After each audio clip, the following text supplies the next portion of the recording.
Welcome back to another episode of What the Fuck Do I Do Now? I'm so excited to invite our next guest to this episode, Paul Laverne. He is a registered psychotherapist. And if you haven't listened to my podcast episode yet with Belinda Tankard-Reist, they are working together and do this incredible Ask a Therapist series where you can essentially submit a question to them via Instagram and ask them a question and they will answer it. And I submitted one to Paul about why do some men enter relationships with a porn addiction, and his answer was so helpful. And I'm sure we'll get to that later on, but I just wanted to do a quick introduction to him. And then, Paul, take it away. Feel free to introduce yourself. Yeah, so thanks so much for having me, Mandy. Really excited to be here and talk with you. I'm a registered psychotherapist in Ontario, Canada. I've been in private practice for about 13 years, and I'm also a sexual recovery therapist. So I was trained under the American Association of Sex Addiction Therapists by Dr. Doug Weiss. And about half of my practice is dealing with compulsive sexual behaviors, also known as porn and sex addicts. But I use the term compulsive sexual behaviors. I find sex addictions a bit misleading and causes a lot of misunderstanding. So that's the term I go with. But on an average day in the office is talking to guys who've never gone 2 weeks in their entire adult life without masturbating to pornography. Guys usually who are in relationships, having serial affairs, cheating, going to massage parlors, going to strip clubs, sexting, texting, talking to cam girls, going on OnlyFans, having affairs. You name it, I've heard it. So that's what I call another day at the office, is hearing stories like that. So I work with partners as well, and I have the opportunity to see firsthand the impact of compulsive sexual behaviors, not only on the person engaging in them, but on their partners, on their wives or girlfriends. The vast majority of people I deal with are men, although the fastest growing demographic of pornography users is women 18 to 25 years old. Interesting. I did not know about that stat. But first of all, thank you so much for the work that you do. I'm so excited to dive into this today because you have so much experience. And I'm super excited. So, wondering if we want to start off with, how did you get into this field of work? So I was exposed to porn at age 10, back when there was magazines like Playboy and Penthouse. That was my first exposure, and it planted a seed of curiosity that later became a compulsion and then an addiction. So for about 20 years of my life afterward, I struggled with compulsively masturbating to pornography and keeping it a secret from my wife at the time. So I wasn't an everyday user. I was what you call a binge user. There's usually two modes of acting out. It's a sort of an alcoholic, the everyday drinker, and the binge drinker. And you see a lot of that with pornography and other sexual behaviors. So I was a binger, but I could never really completely quit. And it escalated to inappropriate contact with other women and emails and things like that. So this is before smartphones. So you found other ways to communicate. And then I started my recovery about 20 years ago. I set bottom lines. I don't use pornography. I don't masturbate. I don't have inappropriate contact with other women, and I don't keep lies or secrets about my behavior. So I've been sober for 20 years. That's verified with a polygraph, by the way, which is you can watch on my YouTube channel, where I take a polygraph to verify the truth of my bottom lines. Wow.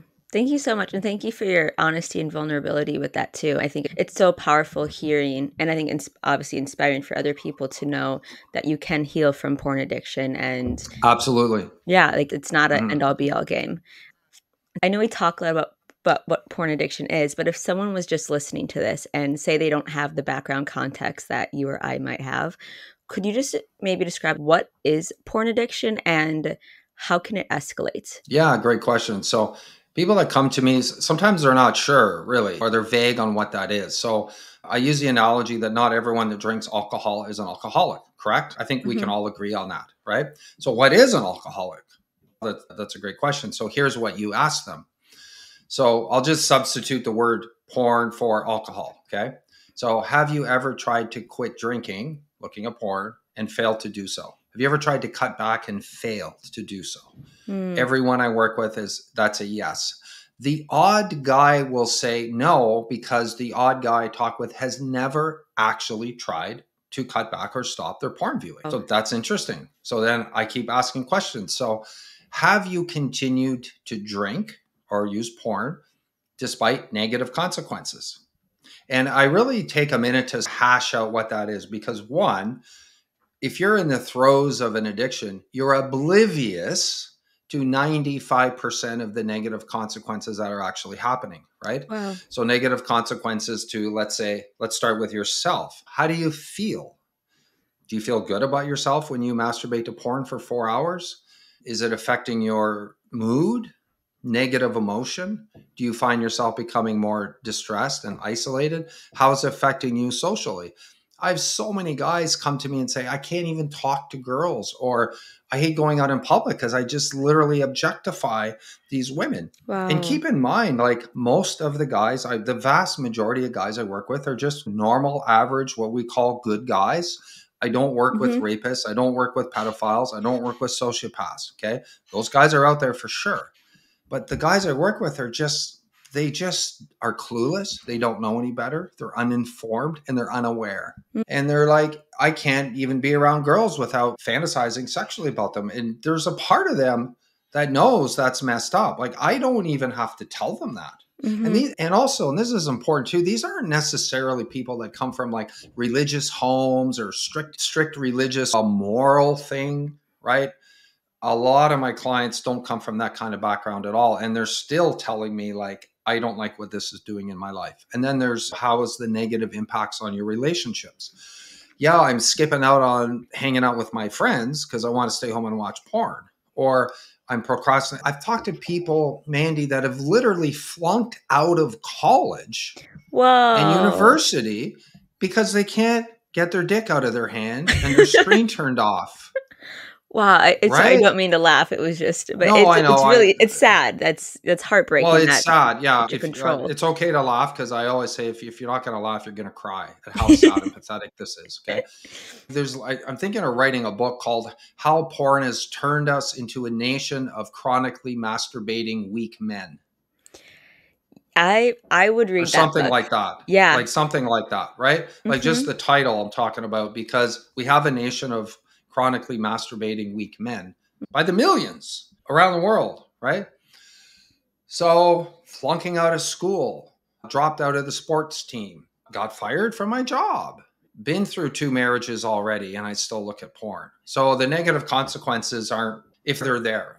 I just ask, I'm not trying to create these for people. I'm not trying to label anybody. I'm just saying, tell me what's going on, right? Mhm. So, that's the second question. Number three is tolerance and escalation. So, this is important to understand the brain. This is a neurochemical phenomenon where when you drink, let's say, take alcohol. Do you remember your first drink, Mandy? Yeah. Yeah.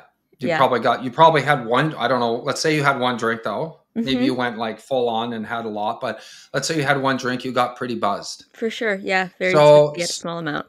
yeah, like how you could take, if you've never drank, you can take a quarter shot of whiskey and get pretty buzzed from that, right? Mhm. Then you do that every day for a week and it's, I'm not feeling as much. So you have 2 shots of whiskey. And then you do that every day for a month. And what's happening in your brain, totally outside of your conscious awareness, outside of your control, is it's building a tolerance to the drug of alcohol. So with porn acts like a drug on your brain, and just go to your brain on porn and or go into the research of John Foubert, Foubert, John Foubert, and many others that have documented and researched this thing. This isn't me saying this, okay? And it's Mhm. ongoing, but it affects your brain like a drug. So it becomes desensitized to the dopamine, which is the neurochemical that's released when you look at pornography and drink alcohol and snort cocaine, by the way, okay? So you need more. So that's called tolerance, and needing more is called escalation, right? Mhm. So for me, I'm an older guy, so I can go right back to the Playboy, because people like I say kids, sorry, like anyone under 30 is a kid. Sorry, you're a kid, Mandy, but no. I'm 30, so I guess I'm technically an adult now. Oh, you're right there. Yeah, Yeah. you're still a kid. You're still a kid. I'll take I'll be 56 in 2 days. So, happy early birthday. so thank you very much. So you've given me a good early birthday present by allowing me on your podcast. So thank you. Oh, I'm happy to have you on. So, so here's the thing. They never even looked at a porn magazine, right? Because it's straight to hardcore online stuff. But here's the Yeah, escalation for, and all the guys my age, we all laugh. It's like the Sears catalog. Do you even know what a Sears catalog is? I do. Yeah. Yeah. And you're like, what about it? They had a lingerie section, 2 pages in the middle, and women in their underwear. And it's, oh, that's creepy. It's, no, you're 8 and it's curious. You're Hmm. just curious, like, what do women wear under their clothes? Because you see mom do the laundry and you're like, their underwear are different than mine. And you're a kid and you're just like, oh, well, what's up about that? Right. There's nothing sexual or creepy about it, Hmm. but it's the female body. And you become a little curious, but then you go to, and if it stopped there, no harm, no foul. Okay. But eventually you come across the full nudity in Playboy. But Playboy doesn't have any sex acts in it. There's no sex in Playboy. Right. Hmm. But then, so you watch, you look at that, then it's Penthouse Hustler sex acts. And now it's not just sex acts, it's threesomes. So we've gone 5 levels of escalation. And now it's not just threesomes, it's girl. Okay. And then we go maybe Hustler, some harder, raunchy, just pure filth. Hustler's brand was basically, we're pure filth and we love it. We're just raunch. Right. Mm. And so now we've escalated. You see what I mean? So we've escalated like 7 levels now. And then the VHS come out in the 80s. You ever seen a VHS tape? Those big clunky things there that you Yeah, I put remember in going the, to okay. Blockbuster.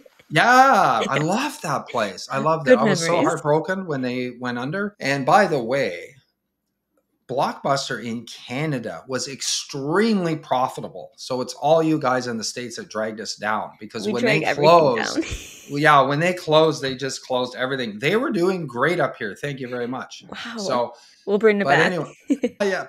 Oh, I love Blockbuster. But, oh, and then we'll throw in just the R-rated movies and the sex scenes and the nudity that would get you an R rating. Now they're just, what got you an R rating in the 80s is PG-13 right now. But this is escalating again. And then you get to porn with simulate full nudity, but simulated sex.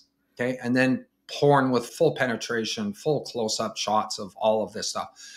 So, what's interesting to note is I've described about 10 levels of escalation that I went through over a period of 20 years. 12-year-olds are starting right there today Oh, at that level is 10. so heartbreaking. They are, because you can be 12 and Google teen Asian gangbang and have 100 videos instantly on your phone and Yeah. watch that. Yeah, there's a stat in the States where the majority of 11-year-olds have already seen porn, and some being exposed as young as 7 years old. So it's heartbreaking. It's really just once these kids get access to a smartphone or even their friends get access to it. Yeah, I'm and you so know who worried I for that hold generation. responsible for that? Who? Parents. Who Parents. gave Yeah. them the smartphone? Yeah. Who pays for it? Parents. Yeah.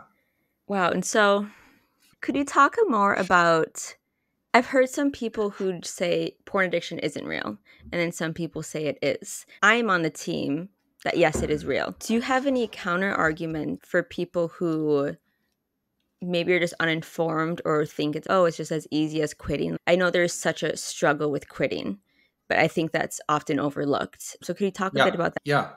So, and I'll just add one more thing too to the 3 questions. So, Oh yeah, please do. have you tried to quit and failed? Have you continued despite negative consequences? Is there tolerance and escalation? And the 4th is withdrawal. So when you can't access the behavior, like when you can't get a drink, do you feel something? It could be physical, could be the shakes, it could be nervous, could be restless, could be Wow. irritable, could be angry, could be upset. You feel withdrawal, right? And there's other things specific to porn that I'll ask, that do you have secret email accounts? Do you have dating apps that you're on your phone that you're using like 40, 50 times a day? Is the time you spend thinking about and using and recovering from the behavior increasing over time? And I can ask like about 10 more questions just to fine tune things, but I start with those big 4. So the response to your question is it's not a real thing. It's those 4 questions have been used by psychologists, doctors, and therapists for decades. So I don't know why we're not using them when it comes to porn. When a person answers yes to those 4 questions, it's okay. We've assessed hundreds or millions of people on a range of behaviors using these 4 questions to give us a fairly accurate picture of what's actually going on. So what are we changing that now for? Now, the other thing I want to talk about is they play a bit of games with words, because there's even people in the therapist community that absolutely categorically refuse to acknowledge that there's anything called a porn or sex addiction. And Wow. from what I can see, they're more ideologically driven because there's bodies within my field called sexologists, for example. I'm not a sexologist and I'm not a sex therapist. Okay. But their training is based on a lot of the teachings of Kinsey, who would have probably been arrested and locked away if he did those studies now that he did back in the 60s, like masturbating children to time how long it is till they have an orgasm and things like this. And there's still a Kinsey Institute out there. So a lot of these organizations are built on that foundation, and a priori do not pass any kind of evaluation or judgment on a person's sexual behavior choices a priori. So this is the starting point. And so we will never question anyone. And they like to say that we, guys like me, like we pathologize them and we shame them and we stigmatize them and all that. And it's all bullshit because I'm about not shaming people. I Yeah. tell them all the time, I'm not here to shame you or call you an addict. I just want to find out. They're telling me that it's destroying their life. Please help me. And they'll be Hmm. like, oh, who's telling you it's an addiction? Maybe they have a religious agenda. They're probably far Well, right politically and blah, blah. And I'm like, you're supposed to be helping people. So get out of here with the ideology. But here's where they play with words. So they say they don't differentiate between sex and porn and sexting. You know how I listed like 10 hmm. different things? So they go, okay, so sex addiction. And I admit, I don't even like that term. And this is partly why. Let's say when you have a cocaine addiction, there's fundamental changes to the neurology of your brain. And the only way to recover is to quit taking cocaine. So if you're a sex addict, we're not sure we see those neurological changes to your brain because you're having a lot of sex. And if you were a sex addict, then it follows that the cure is to never have sex again, Mm. which means that it can't be an addiction. You follow me? Hmm. And then my response is we're not talking about just people that have a lot of intercourse Hmm. because you could have a high sex drive and not be an addict. You could have quite a few sexual partners and not necessarily have compulsive sexual behaviors. That's why you have to ask a lot of questions. But I don't see how it's debatable anymore that consuming large amounts of pornography do not create neurological changes in the brain. Hmm. Like they change the neural pathways of your brain on a cellular level. And so I don't think they're going to win that argument because there's literally MRIs and studies and just all kinds of stuff out there. And you have guys like Andrew Huberman and Jordan Peter, like all these guys, like he's a neuroscientist, Andrew Huberman, and he just says this is a really bad idea to watch a lot of pornography for Yeah. purely scientific reasons, Yeah, I think right? that's so powerful hearing big people like that come out to Yeah. speak up against it. 'Cause it just shows how widespread of an issue this is, but there aren't that many people talking about it, which Right. sucks. But that's why we're here. Yeah. And then there's also in my field, there's something called the DSM, which is the Diagnostic and Statistical Manual of Mental Disorders. So it's like the Bible for psychiatrists. I'm not a psychiatrist, but it's like the Bible for psychiatrists. So all the things are in there: narcissistic personality, borderline, bipolar, depression, like anything you can think of. The new version came out a couple years ago, and no kind of compulsive sexual behavior was included in the Wow. DSM. So they're like, oh, look, it's not in the DSM. And I'm like, the same DSM that listed homosexuality as a mental disorder in 1972. How do you feel about What? that? Oh, fuck Yes, that. because it's revised all the time and constantly changing. Okay. So get lost with your DSM stuff. The other version of this in Europe is called the ICD, International Classification of Disorders 11. So the 11th version. And they did come up with a compulsive sexual behavior disorder. Thank you. Hmm. Finally, somebody recognizing this. Okay.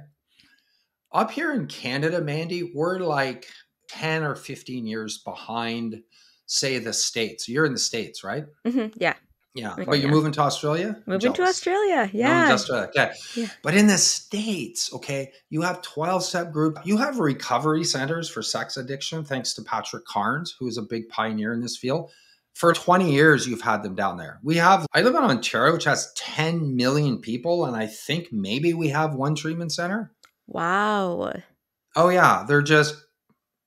They don't get it. I'm so fascinated because, again, so many people struggle with this. And I don't understand why it's not more well known. And so maybe that could dive into our next question on what factors in our culture, society, family, etc., go into forming people's beliefs about sex and porn. Wow. Okay. We could talk for an hour just about that one question, right? So if I had to summarize my thoughts, I'd say the almost complete, okay, forget porn for a sec. Let's back it up. The almost complete normalization of the sexual objectification of women across every level of society, Mm-hmm. from the fitness industry, the beauty industry, the fashion industry, the entertainment industry, and the social media industry. Okay. So people have been using the idea that sex sells since the 60s. And this is figured out by psychologists and neuroscientists, by the way. So if I put a girl in a bikini on a Pontiac car, that has nothing to do with it. But the human brain will see the girl in bikini and release dopamine automatically. And dopamine is the neurochemical of motivation and pursuit. So you automatically feel, I want that. And there's the car they're trying to sell you with a woman propped on the top. Wow. That's how that works, right? So I can't go anywhere without, like, I will go through my day and I don't use porn and see probably 100 examples of a woman being sexually objectified in some way Mm-hmm. just in my normal day. Mm-hmm. Billboards, ads, TV, commercials, social media, magazine covers, literally everywhere. Okay. So then number two would be, and this is, okay, so here's the typical story of a guy I work with. Exposed to porn, it's always dad's stash, stepdad, older brother, or neighbor's dad, stepdad, or older brother. Okay. Mm-hmm. So the adults acquire this, it falls into the hands of the children. And when you're 12, okay, and you find your dad has a collection of porn magazines, let's say, this doesn't just mean other people also look at these. It means my father, the main man, the role model, my hero, who I aspire to be, the embodiment of what it means to be masculine and a man. He looks at and uses pornography. And I want to be a Wow. man like him. And how can you blame a 10-year-old kid for wanting to be like his father? Right? Wow. I've never thought of it that way. Yeah. So it's normal to say it's normalized is almost, it's too trivial to say that. It's presented to them at an age when their brains are most malleable as the embodiment of ideal masculinity. And that goes way deeper than, oh, everybody does it. That goes way deeper, Wow. right? It's such an interesting way to look at it from the, A logical point of view, right? yeah, and the son to the father Ah, embodiment of what it means to be a man. You're literally teaching your sons that this is what men do. This is it. yeah. Why Here's would a you true question that? Yeah, here's a true story for you. I worked with a client a few years ago, and when he was about 15 or something, his dad, who he grew up watching chronically cheat on his mother and Mm. lie and go to prostitutes and watch porn, said, I want you to go through my porn collection and take out all the best parts and make a highlight reel for me and bring it back. Good boy. Way you go. Wow. So he did that. So he watched hours of porn and took out the clips and put them together and made a highlight reel for his dad. And then when he turned 16, we're going to go make a man out of you. So guess what he did? Brought him to a prostitute. How'd you guess? Heard I stories before, maybe? Yeah, I've heard that same story Yeah, before of someone's yeah. dad And or brother it's brought more to a prevalent. It's prostitute. more prevalent in some cultures than others. I'm not going to say which cultures. I don't actually know exactly which cultures statistically, but it is more prevalent in some cultures. And I don't know anything about his dad, but I guarantee you he learned all of that from his own father and now has passed it on to his son. And thank God that he got some awareness and insight about this and got free. As far I haven't talked to him in years, but as far as I know, he was free from all compulsive sexual behaviors. But he Yeah. continued to watch porn and see prostitutes into his adult life, and while having a girlfriend, which is what brought him to my office. Yeah, good for your client for having that level of self-awareness and sorry, ending that cycle.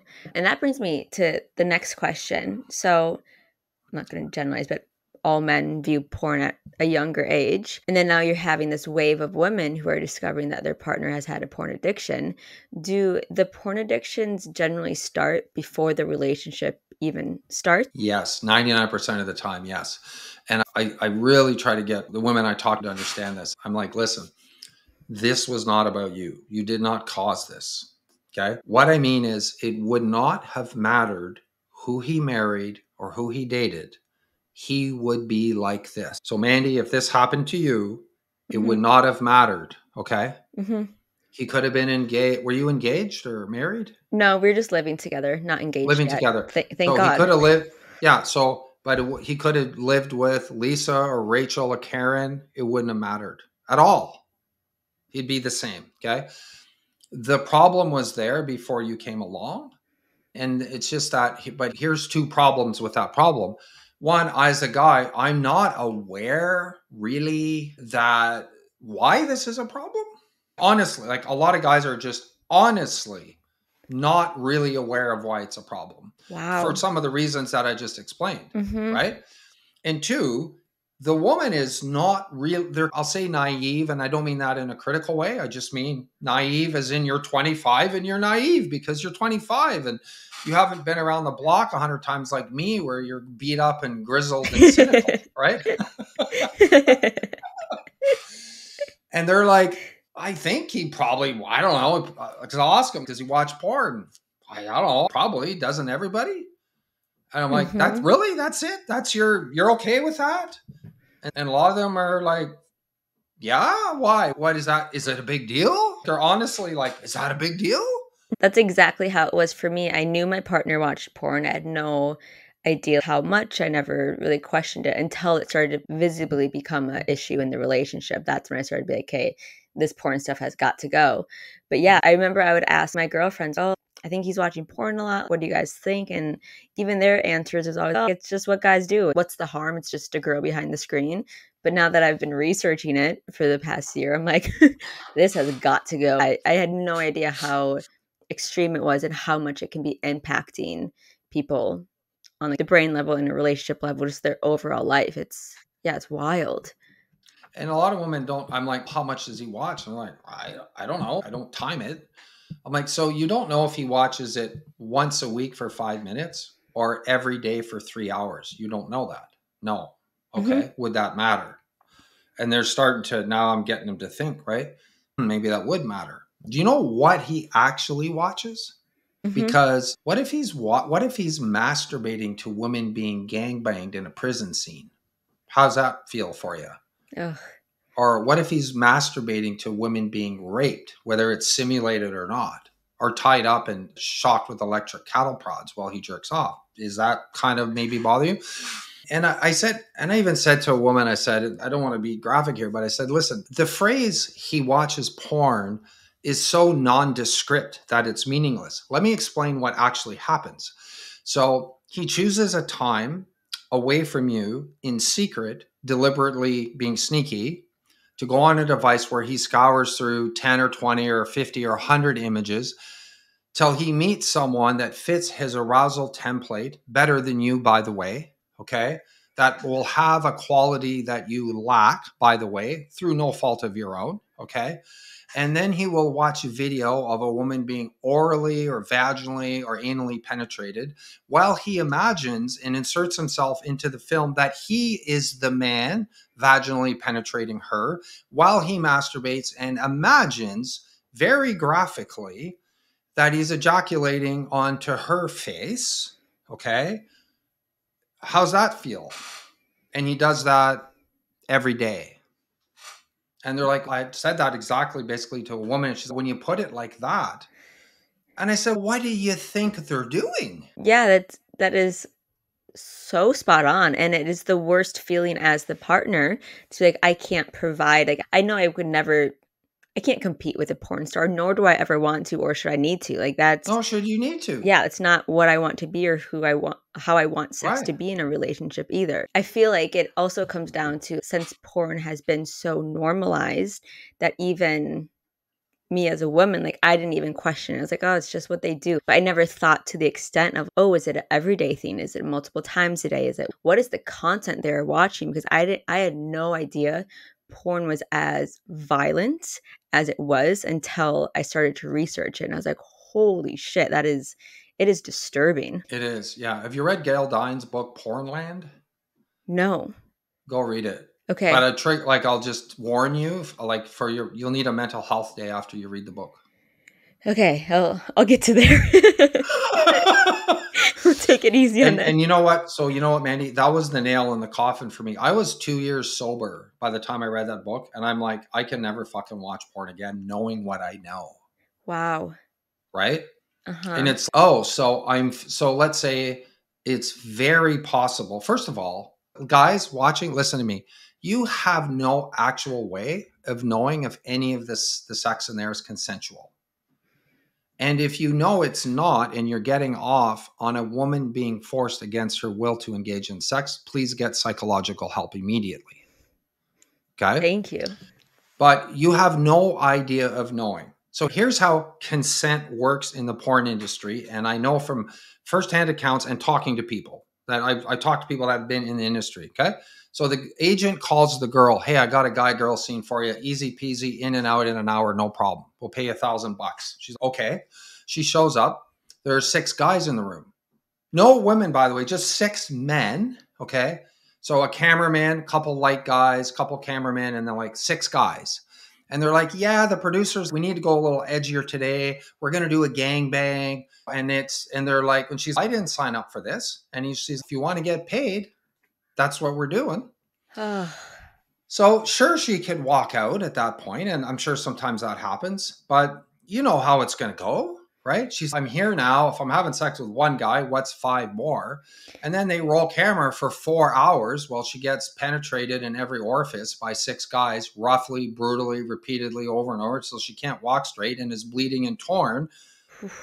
And then when she cries from the pain, they stop the camera because we want to edit that out, because we don't want to pop the euphoric bubble. Whoever's watching this, we don't want them to actually get a taste of reality. The reality, listen, think about this. If the neighbor next to you, there's a couple living next door, okay? And he decides, you hear screaming and you go over one day and you find that he's stripped his wife naked, thrown her on the floor, is kicking her, punching her, and having forceful anal sex against her while she says no. Okay. If you call the cops at that point and they come over and you give a testimony, he is charged with aggravated assault, sexual assault, abuse, rape. However, if you just put cameras in the room, it's now called porn and it's okay. Oh, it is so fucked up. Right? And then we haven't even got into these women, some, we again, and you don't know who, are trafficked, pimped, drug addicted. So they're totally strung out on drugs. So it works like this. You're gonna do a shoot today. You're gonna do whatever the fuck we tell you to do. Then you'll get your drugs. And if you don't, your 3-year-old kid that was back at the apartment, say goodbye to them. Because these are fucking dirtbag pieces of shit, organized crime, people, criminals, human trafficking, scum of the earth. That's what's going on for real, actually going on in porn. Oh, and so then what's the big deal? No one's being hurt. Porn's harmless. So it's completely delusional to think that. Now, I know what someone's going to say. Oh, but how about the consenting couple that makes the amateur porn? And yeah, I don't care about that. Okay. Stop deflecting. Mm-hmm. Nice deflection, but no. Let's get back to the people being raped and abused and traumatized and harmed. Even if they get out of the industry after a couple of years, they're probably in fucking therapy for a decade because of the God, trauma. I can't even imagine getting out. Oh my gosh. And then you have all these images and videos of you out on the internet. And of course, Forever. of course, the porn sites aren't going to take them down. They don't give a fuck. Like, They don't. they just make money. Exactly. So when we step back and look at that, it's like we've reduced a segment of our society to human garbage that is to be used and discarded. Wow. Okay. Wow. That's great. I love the world I live in. And No, it's just going to keep going on, especially as porn content continues to get more intense and more extreme. And going back to what you were originally saying, having these now young boys finding the very intense hardcore porn on their smartphones compared to when a few generations ago people were finding it in the Sears catalog. It's so different, and I'm terrified to see what will continue to escalate if more people don't start speaking up about it. they are. And we're seeing some movement like, are you familiar with Layla Mickelwait's campaign, Trafficking Hub? You should get her on this show. I want to interview her too. But she started a campaign against Pornhub called Trafficking Hub about 2 years ago. And she just documented, she just went on Pornhub or had her people do it. And they documented child sexual abuse, rape porn. That girl's obviously unconscious. That girl's obviously passed out. That's obviously a minor.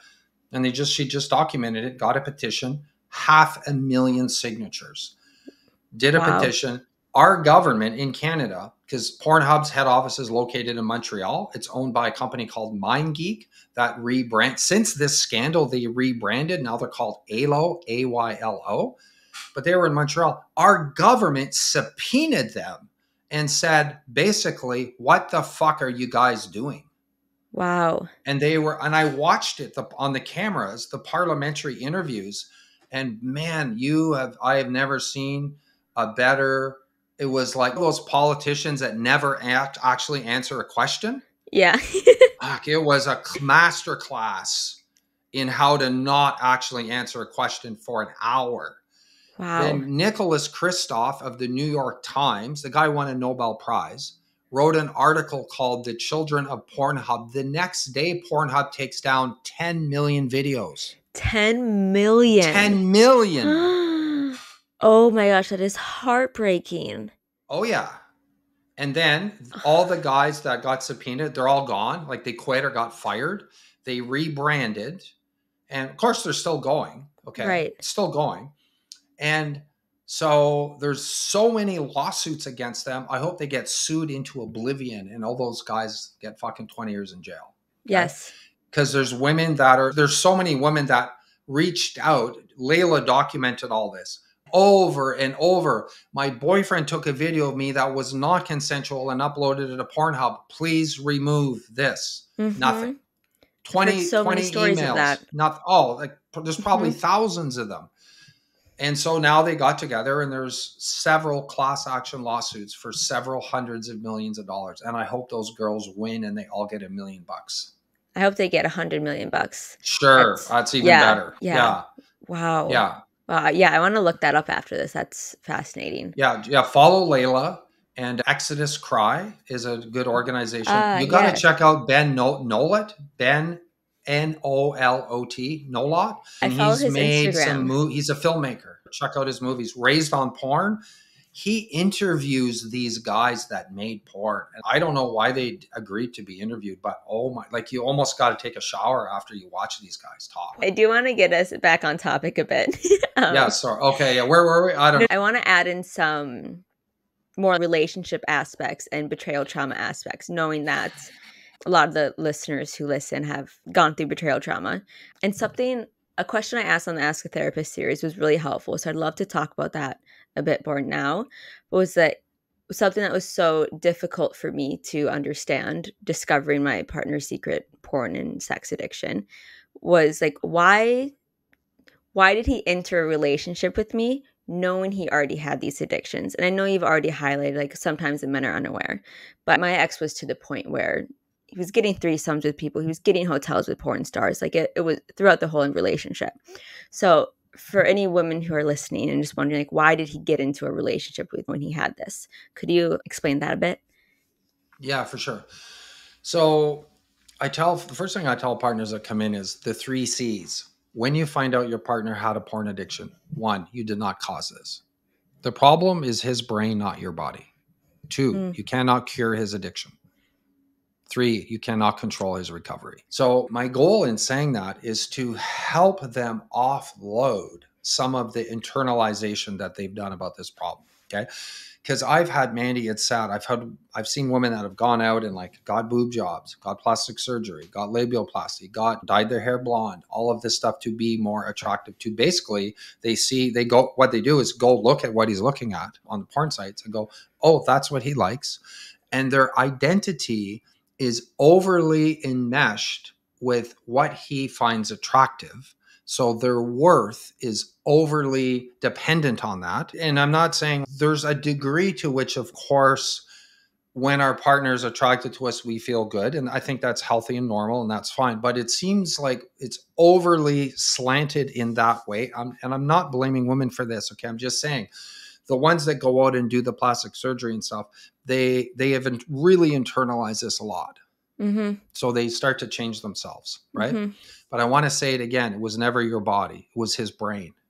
You should never have had to compete, and you actually can't.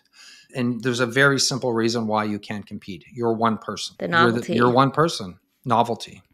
Okay.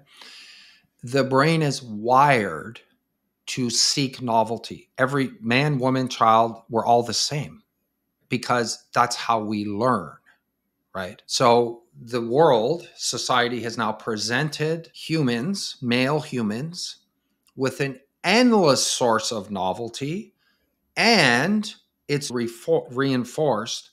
And it's not only neurochemically reinforced, it's neurochemically reinforced with the strongest possible conditioning that you can have, orgasm. So they basically don't have a chance from a neurochemical point of view. Done. They're done. Okay. Why do they lie about it? There's a few reasons, but here's one. Every guy that engages in this engages in self-deception, or what I call thought distortions. And I break these down with guys I work with. I'm like, I want you to write down all the bullshit excuses you've told yourself over the years. Okay. And I list them, and they're like, wow, are you in my head or what? I'm like, no, first of all, I was you. And I've worked with enough guys that you all think the same. Sorry, but you're actually pretty predictable. It's no big deal. No one's being hurt. What she doesn't know won't hurt her. Ooh, that's a big one. If she knew, she would leave me. It'll just be 5 minutes. This is the last time. It's not like I'm cheating. Like porn is just porn. It's just OnlyFans. It's not like I'm going out and sticking my dick in somebody. I'm not actually cheating on her. Yeah, maybe I have a problem. I'll get help next week, next month, next year. Everyone does it. My God, she's so emotional. So that's the internal world. Then the behavior you see when you confront them is typically defensive, angry, and gaslighting.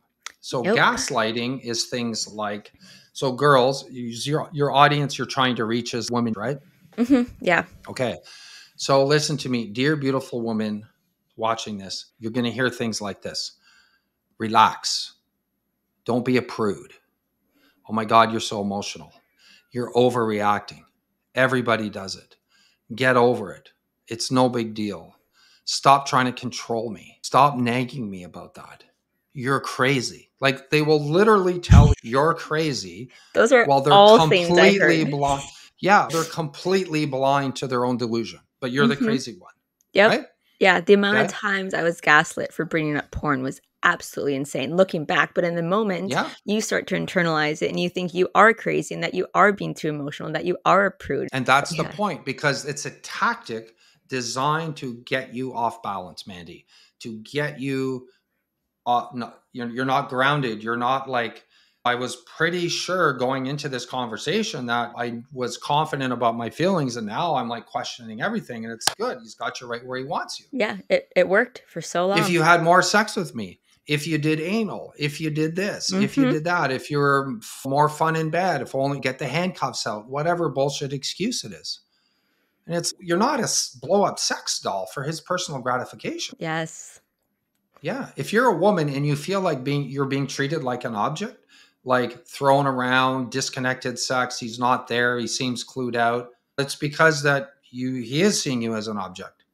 And the reason he sees you as an object is because his brain has been conditioned and trained for maybe a decade or more to see women as objects. Here's a study they did. They put a guy, an fMRI on a brain scan. Let's see what parts of the brain lit up. A bag of tools, okay, hammers and chisels and saws over here. Women in bikinis, same part of the brain lit up. So when I say he sees you as an object, he literally perceives you as an object in his brain on a subconscious level. When they showed pictures of women fully dressed like in normal clothes, different part of the brain lit up, the relational part of the brain. Wow. Oh, yeah. So I'm like, when you see your Aunt Lucy at Thanksgiving and give her a kiss, it's like, are you all about Aunt Lucy and feeling her up? And then she's, no, but even if she's attractive, let's say Aunt Lucy's hot. She's 40, but she's hot and she's in good shape. It's, yeah, but that's Aunt Lucy. I don't think of her in that way. You know what I mean? And I'm like, exactly.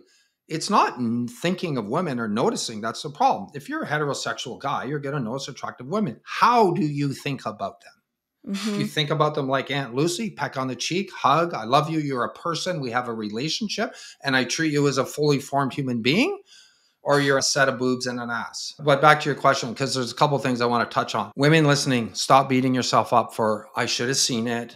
I should have known better. How could you have known better? We've Yep. talked about the level of awareness. Listen, how could you know better? Because there's no narratives in our culture. This is why this is important, Mandy, because we need the narrative out there to counteract the tidal wave of bullshit that's brainwashing everybody. Yeah, I beat myself up for so long, being like, oh man, how did I not see all the red flags? How did I notice these warning signs? But at the end of the day, no one's fucking talking about this to know this is even an issue. And even aside from that, you are in relationship with this person. They're someone you trust and love. Like you're never going to think that they're actually doing this. Right. And women get shame.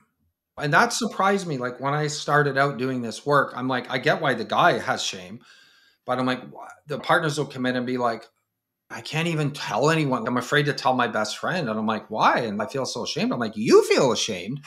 And they're like, yeah. And I'm like, oh, what's going on there? I mean, I picked this guy after all. And then I'm like choosing to stay with him, at least for now.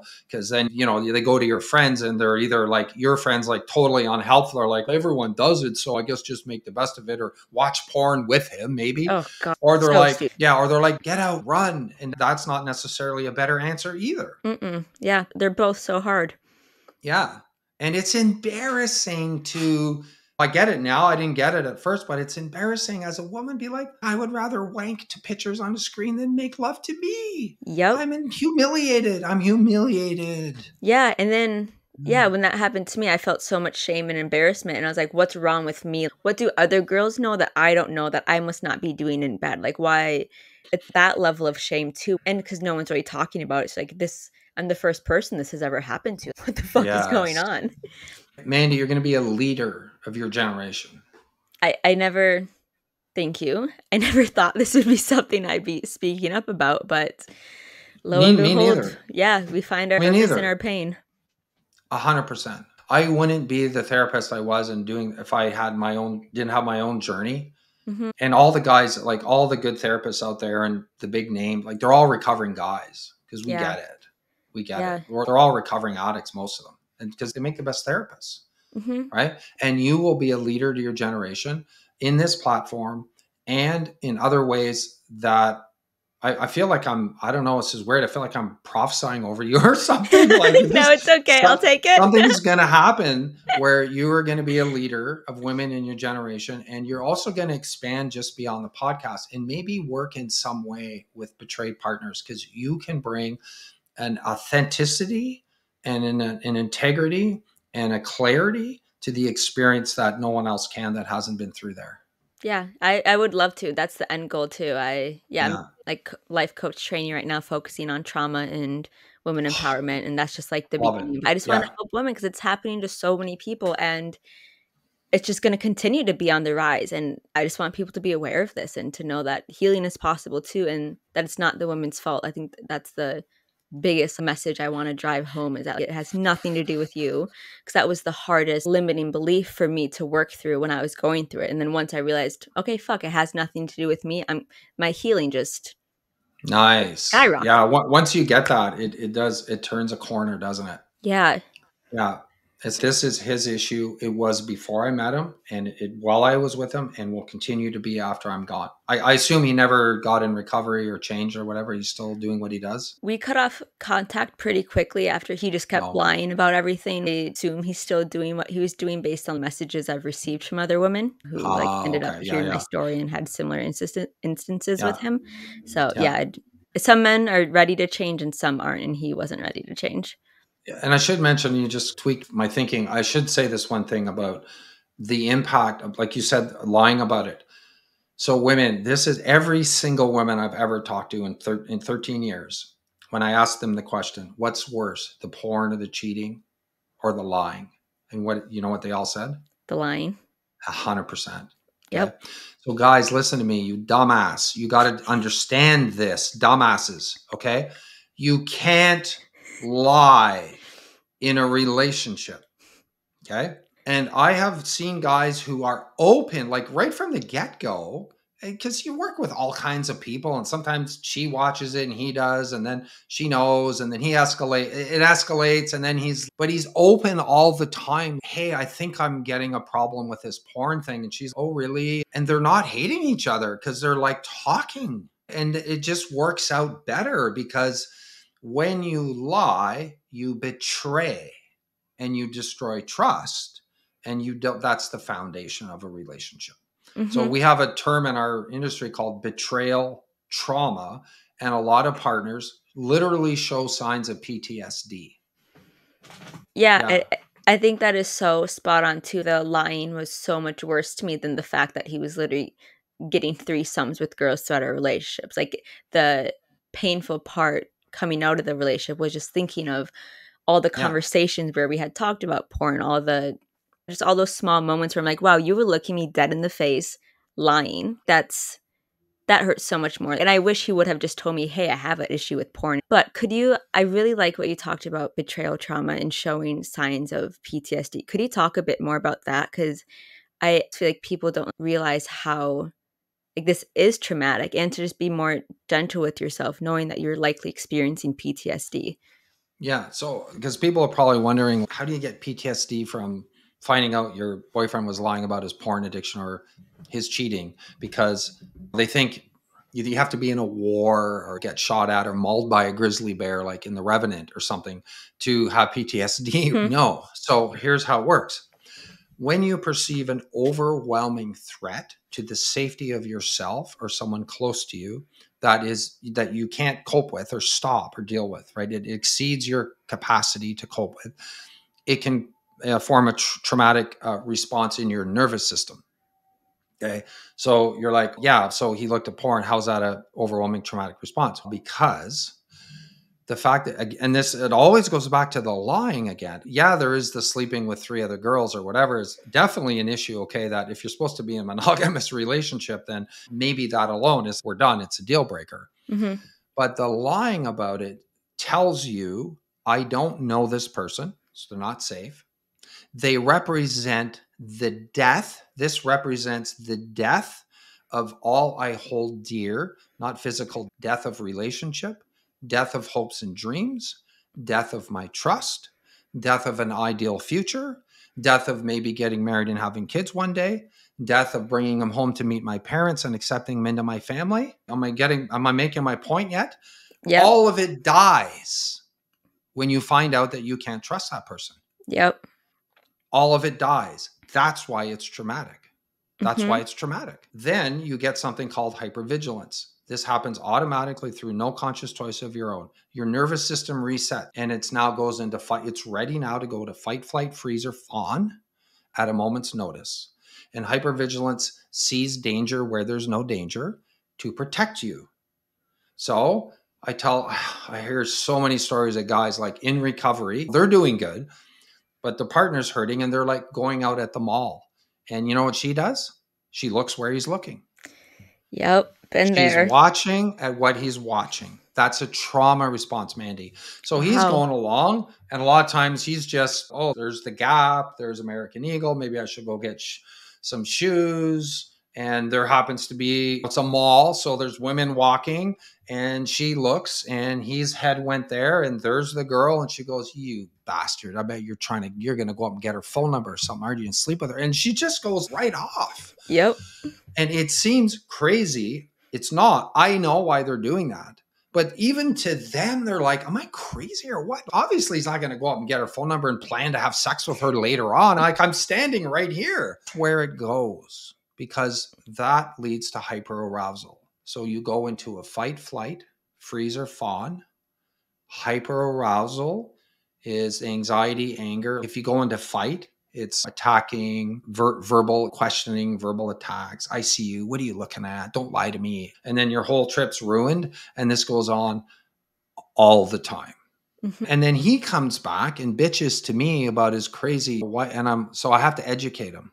And to be honest, once they get this, they're good. Like, guys are good once they understand this. Oh, thank you The for educating hypervigilance them. and hyperarousal. Yeah, yeah. But it's, Mandy, it's slow, man. Like, it takes 3 months of me. I have repeat myself over and over. Okay. And they're like, yeah, I came home 5 minutes late. And my wife's like, where were you? You're probably driving by that strip club or that massage parlor again. I bet you got a hand job on the way home from work. And they're always imitating their wife's voice as if she's like this cranky, miserable Mm-hmm. hag. And I'm like, dude, first of all, you did that to her. Okay. Yep. I'm very blunt with guys, Good. straightforward. I'm like, you did that. Okay. So take a minute to thank yourself, because this is your fault. Okay. And then number two, I'm going to teach you how to validate that. Honey, I understand why me coming home 5 minutes late triggered you, and that's my fault. And they're like, huh? And I'll say it again. I understand that me coming home late is an inconsistency, which is a massive trigger to you. And I did that to you. And when they finally learn to do this, it's like magic, because the nervous system, their partner, they de-escalate so nicely. They're validated. They're like, oh, you get it? Oh, okay. This is, my hands are like the level of a level of arousal. It's, oh, you get it. I feel validated. I'm safe. I'm safe, right? They go to therapists that don't know any of this. And unfortunately, they don't get the help sometimes they need, because therapists don't understand betrayal trauma. Oh, there's so much bad advice out there. Oh, Yeah. just leave them. Once a sex addict, always a sex addict. Just leave them. No, I can give you a huge list of guys that are 10 years sober. No, no porn, nothing. Sober. Yeah, I've heard so many bad stories of people, specifically women, who went to therapists to get help, and the woman's just like, oh, you know what? Porn is natural. It's healthy. That's what men do. And just like completely invalidating the It woman's experience. re-traumatizes them. Yeah. Yeah, I would, Yeah. if that was me, I would feel so even more crazy on top of that I already did. Thank God I that know. I was seeing a therapist before my betrayal trauma even happened, and I had no idea, but she actually specialized in porn addiction. So just like Nice. that So was an she got it, absolute, right? yeah, she got it so well, and Yeah. it felt Good. so helpful to have someone who could just validate what I was feeling. And so I feel so bad for women who are out there experiencing this bad advice, because they're like, oh, they're a professional, they know what they're talking about, I and know. you're already probably self-blaming and self-gaslighting yourself, so you're not going to question a professional. That was one of the reels Melinda and I did. A woman wrote in and said that her therapist, or was her pastor, I think, Oh, said no. something like they were engaged and he struggles with porn, and the pastor said, oh, once you get married, it'll be fine. Yes, I saw that I'm one. like, no, stop. First of all, pastors, stop giving marriage advice and go Mhm. educate yourself. Mhm. And two, no, it won't. It's just wrong. It's just wrong. Yeah, I don't see marriage being a magic Well, it's cover like up that's saying, gonna I stop have your a porn addiction. addiction because I'm not married. So once I get married, that'll cure it. What? Yeah. It'd be like saying No. your alcohol addiction is gonna stop too. Yeah, once I get married, I'll stop drinking a case of beer a day. That's all I need is to get married. It's like, Hmm. huh? Yeah. Wow. Anyway, really, like it's 12:30. How much longer do you want to go? I I, could talk all day, but I know, same. I was going to say I need to start wrapping up for yeah. my next work meeting. But if is there anything we didn't get to or anything you want to say to anyone listening that's just no Okay, any advice, any yeah. So if you're a guy watching this and you answered yes to those questions, get some help, please. Okay. You can do it. I help guys all the time. Get someone who's trained with has the initials AASAT like me or a CSAT, CSAT. They're trained to help with this. Okay.